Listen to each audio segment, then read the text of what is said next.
So this video is 90% some guy just saying his subjective opinion on a recent AVGN episode, and although I disagree, I don't really have a problem with those parts. However, he also makes some utterly baffling claims about the series in general, which I would like to respond to. What's that he's holding? Is that a phone?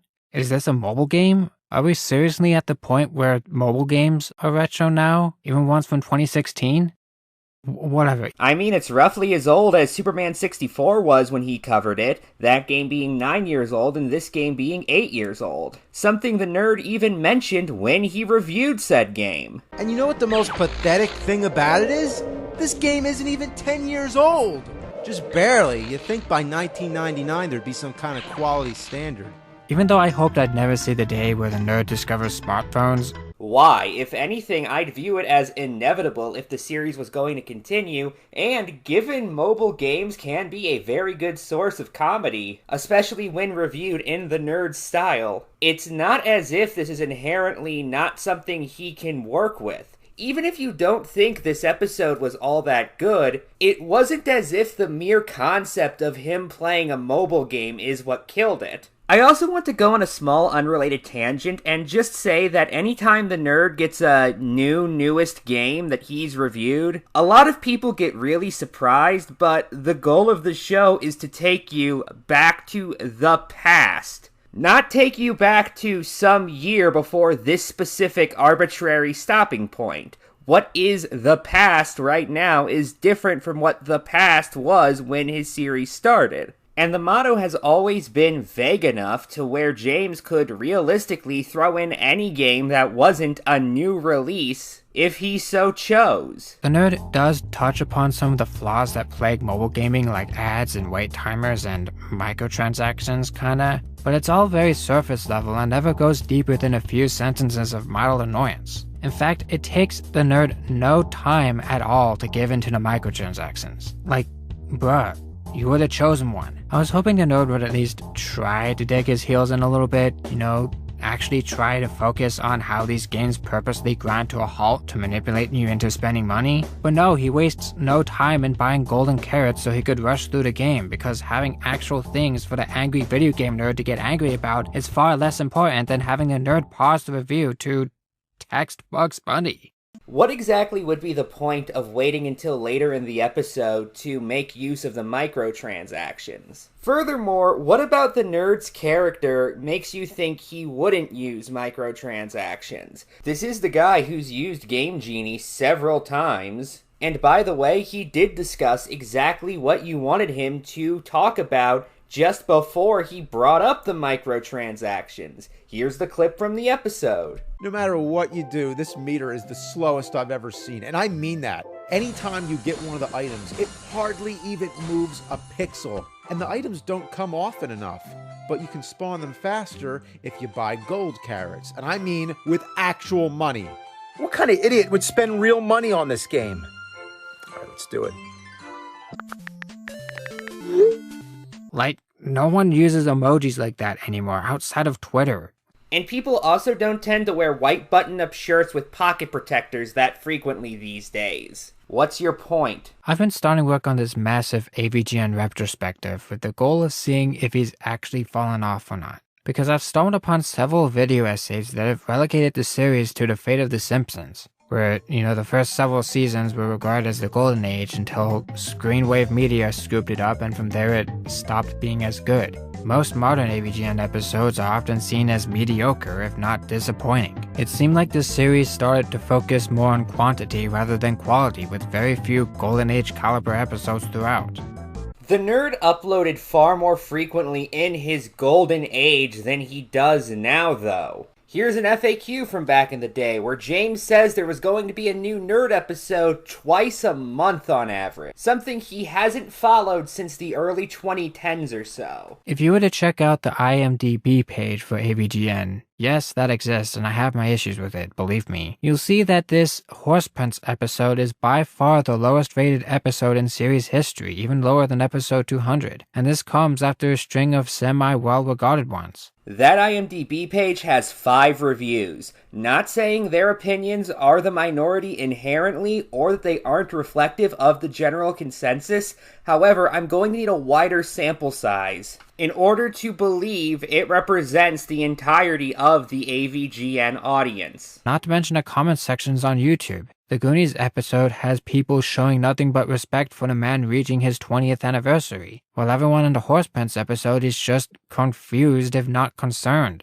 And I don't blame them. So your evidence is an IMDb page with 5 reviews and scrolling through the first couple dozen comments of 2 different AVGN episodes. Again, that's just not a very good sample size. Anyway, final thoughts. If you don't like this one episode of AVGN, that's fine, but don't make sweeping claims about things like the nerd as a series or the fanbase reaction when you cannot properly substantiate it. Good night, and good luck. Let's do another quick commentary on an AVGN-related video. This time, a guy defending Castlevania 2. And for those unaware, he's covering the old review James did from 2004, although he does play one clip from the re-review as part of the Castlevania marathon. Even then, he concedes several of James's points, and I admit the nerd didn't do the best job arguing them at first, but even then I still have some issues. So let's get through this. But the first problem comes in when it changes from day to night.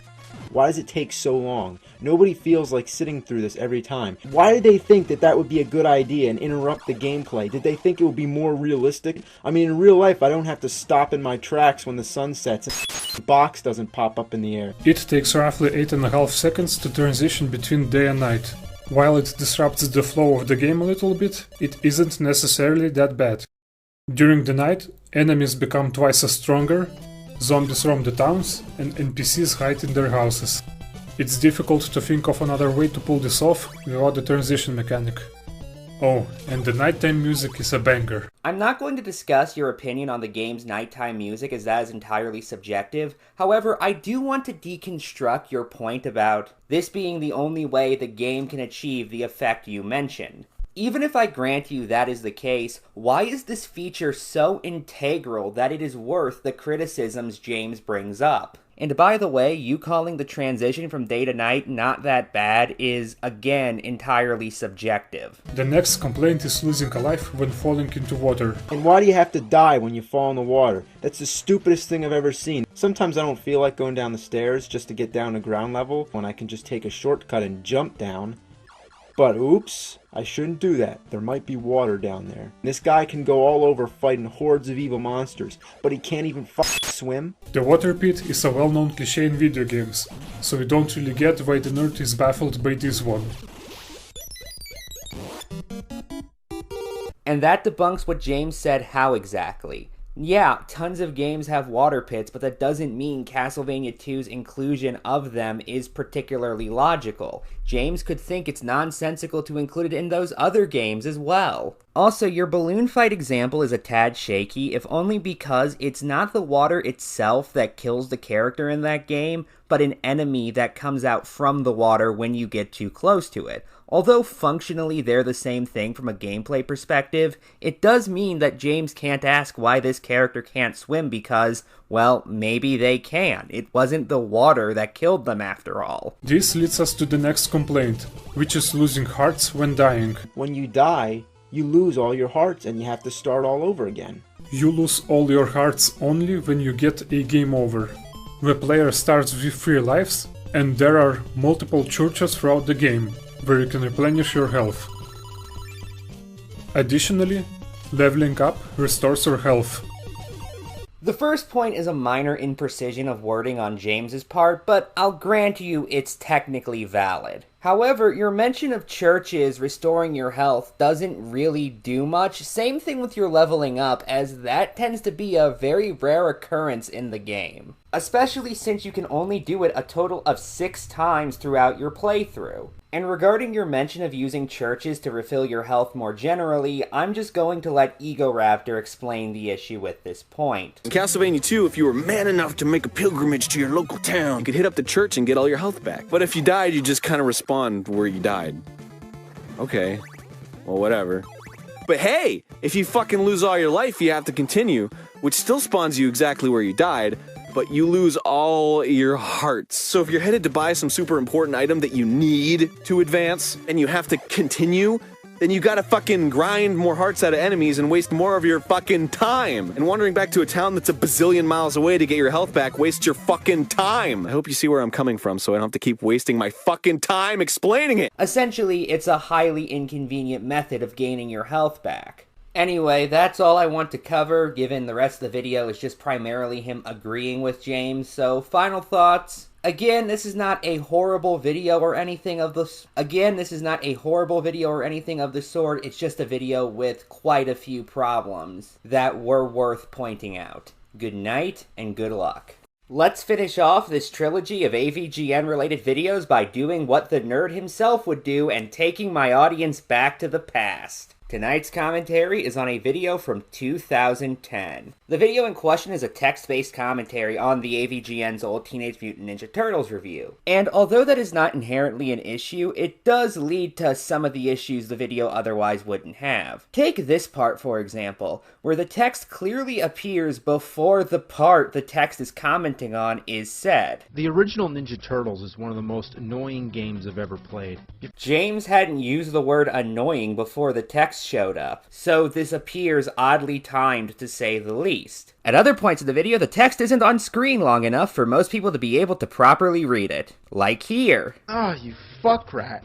At other points, one sentence is on screen for a very long period of time. Take this part, for example. Characters in the game, like Baxter Stockman, the Rat King, Krang. I mean, it's not like Krang was like a minor character that came in the 5th season of the show. Krang was right there from the beginning. So, like, there was no excuse. There was no excuse not to have him there. I mean, instead, make way for the missile balloons, flying robot head, those little butterfly things, Mr. Fireman.